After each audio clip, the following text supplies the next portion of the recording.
Good morning, good afternoon, good evening, wherever you are in the world. My name is Lisa Christensen, and today I am representing the new Yukon Sustainable Tourism Observatory. I work with the host organization, the Government of Yukon's Department of Tourism and Culture. Thanks to Dirk and Cordula for inviting us to share our experiences with energy management to date. Okay, I'm just going to share my screen to get my slides up.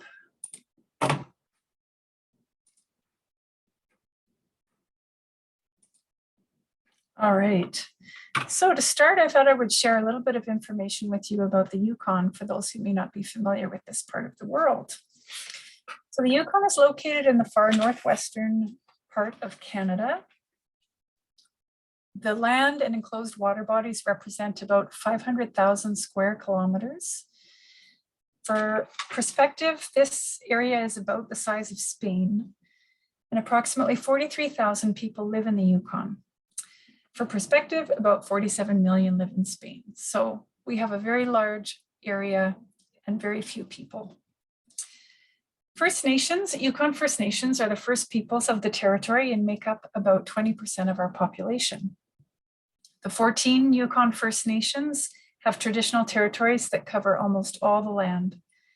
11 Yukon First Nations have signed self-government agreements or modern treaties under which they make laws on their settlement lands and create programs and services for their citizens.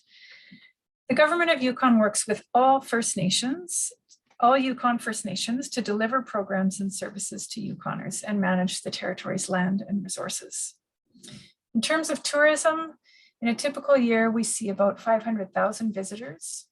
The average length of stay is 4 nights.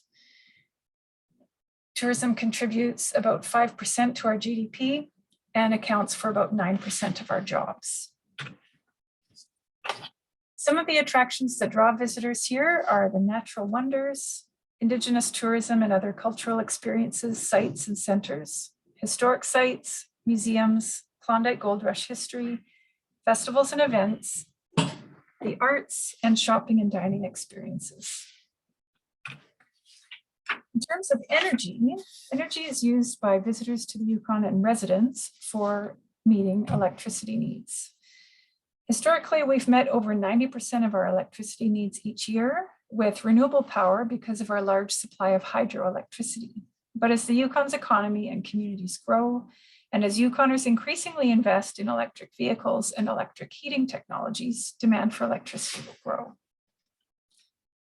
Energy is also used for transportation and heating. 67% of the energy we use comes from 67% of the energy we use for transportation and heating comes from fossil fuels. Now, reducing our reliance on fossil fuels for transportation and heating probably represents our biggest energy management challenge. And this is due in part because we are in the circumpolar north, so we have long, cold, dark winters, and we have vast distances across which energy infrastructure must reach. So today I wanted to share with you 2 of the solutions we have in place for managing our energy better. One of these is a destination level strategy for adapting to climate change, reducing greenhouse gas emissions, building a green economy, and improving access to renewable energy. This strategy is called Our Clean Future, and you can read more about it by going to the link you see on the screen.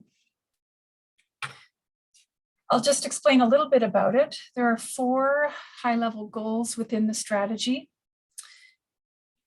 And they are to reduce Yukon's greenhouse gas emissions, ensure Yukoners have access to reliable, affordable, and renewable energy, adapt to the impacts of climate change, and build a green economy. One of the strengths of this strategy, I think, is that it does link climate change with energy management. Climate change is very acute here in the north. It is a big reason behind why people make better energy choices here. So because the strategy links climate change and energy management, it really goes a long way towards fostering behavioral change.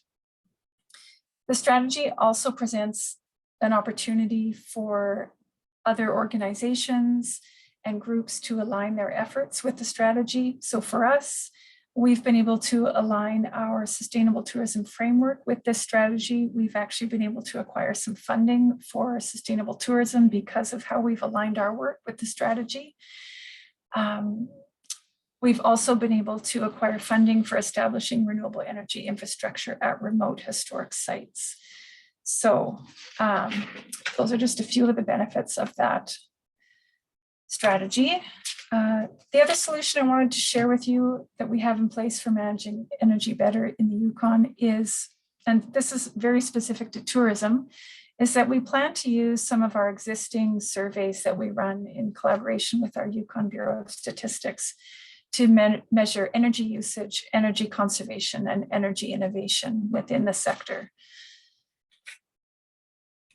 We all know there are so many surveys happening right now today in this world. So it's great to capitalize on existing ones and modify them to meet our needs. So this helps us save time and money. We have yet to see exactly how these benefits are going to roll out for us because we are heading into our first year of monitoring for our we're heading into our first year of measuring energy and many of the other key elements in our framework. So in a year's time, we'll have a lot more to share in this regard. So that's it. I tried to keep things brief. If you have any questions or want to learn more, please go ahead and contact me.